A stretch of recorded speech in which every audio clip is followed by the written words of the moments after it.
Programa 9. Generación del 27. En este programa veremos algunos aspectos relevantes del movimiento poético Generación del 27. La producción poética suele estar ligada a los cambios sociales, políticos y religiosos de cada época. Los poetas medievales, por ejemplo, dedicaban su trabajo a temas religiosos, pues la sociedad en que vivían estaba regida por la fe. La vida cotidiana, el trabajo e incluso las fiestas tenían un sentido religioso. La divinidad y la creencia en otra vida eran el centro del pensamiento.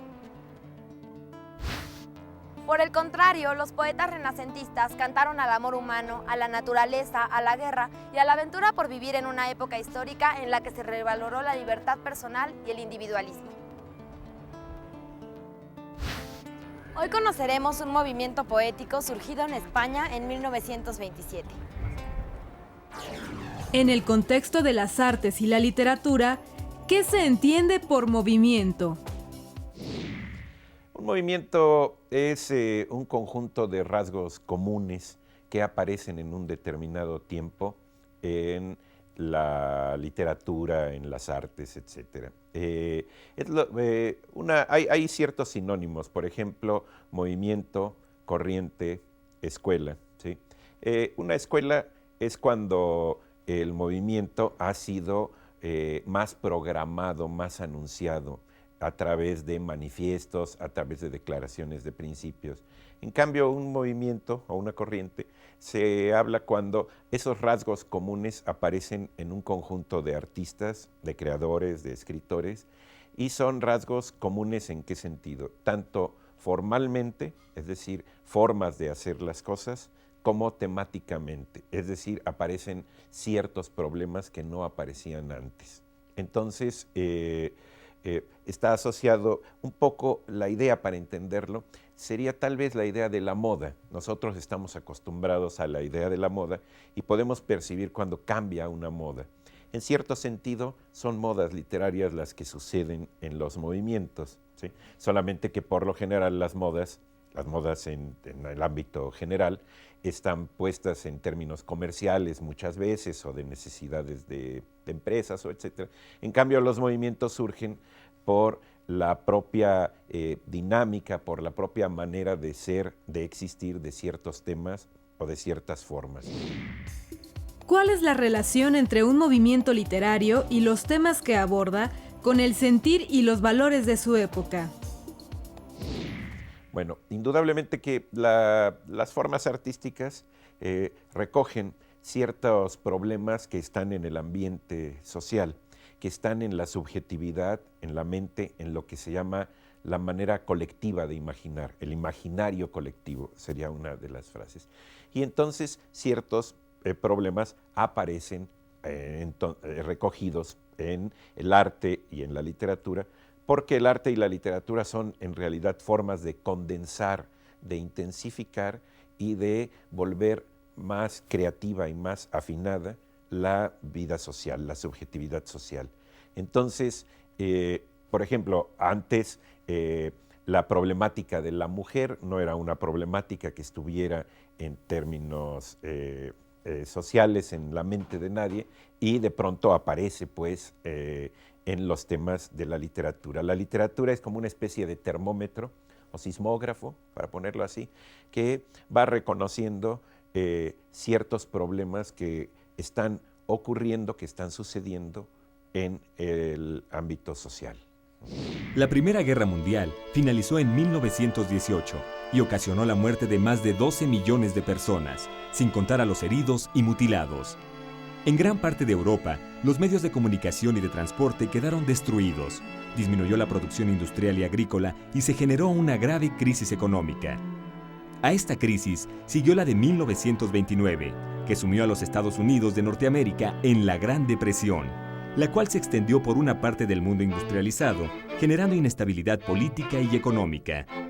En este ambiente surgieron en Europa los movimientos fascistas, que promovían un exagerado nacionalismo, completo control de la vida de los ciudadanos por parte del Estado y el militarismo.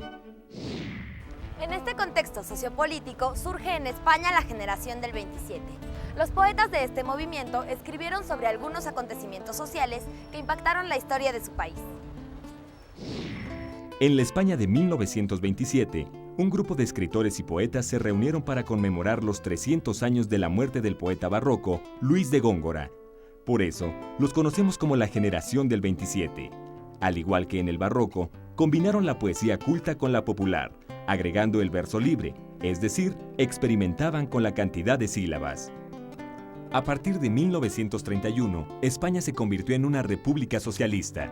Algunos militares de ideología fascista se rebelaron contra el gobierno en 1936, dando inicio a una guerra civil que duró 3 años, cuando Francisco Franco derrotó a la República.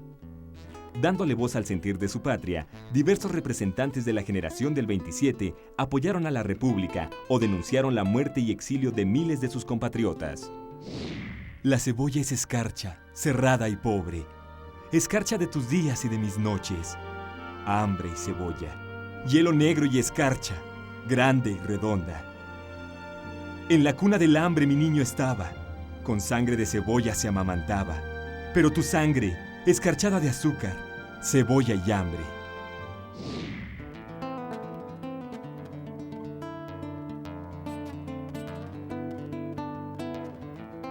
Este poema de Miguel Hernández refleja el contexto histórico en el que vivió su autor.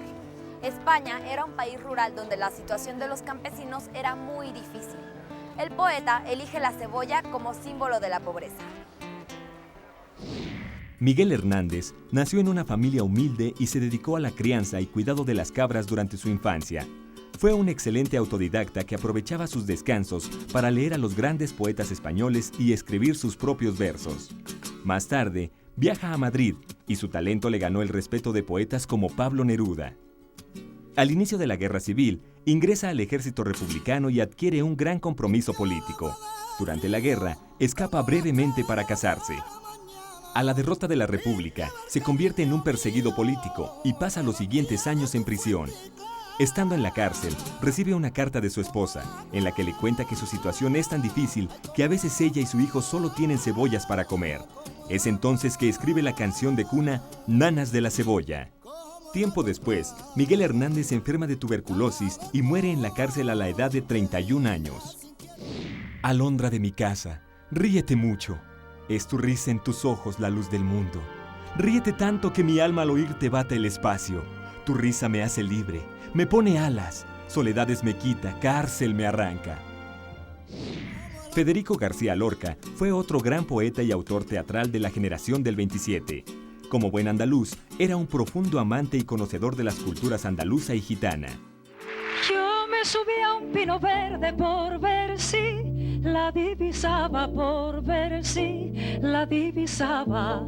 Y solo divisé el polvo del coche que la llevaba, del coche que la llevaba.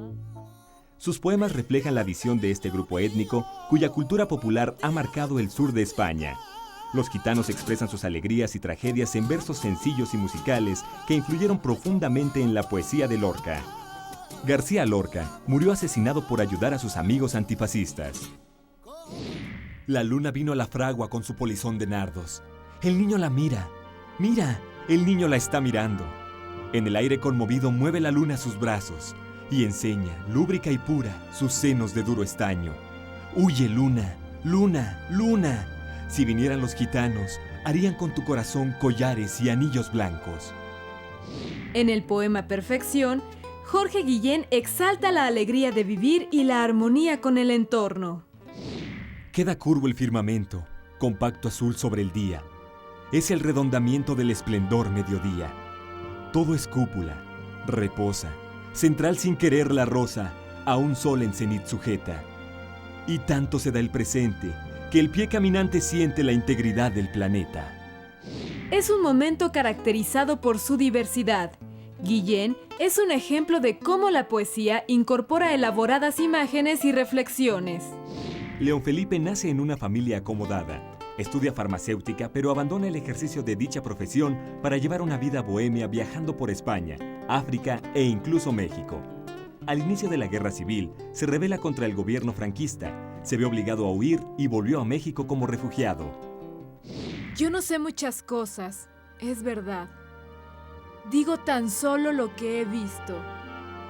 Y he visto que la cuna del hombre la mecen con cuentos, que los gritos de angustia del hombre los ahogan con cuentos. La experiencia de la guerra marca las reflexiones de León Felipe, quien busca expresar su desacuerdo con las contradicciones humanas, la hipocresía y el engaño. Para hacerlo, elige un lenguaje sencillo e íntimo. Que el llanto del hombre lo taponan con cuentos, que los huesos del hombre los entierran con cuentos, y que el miedo del hombre ha inventado todos los cuentos. Yo no sé muchas cosas, es verdad, pero me han dormido con todos los cuentos, y sé todos los cuentos.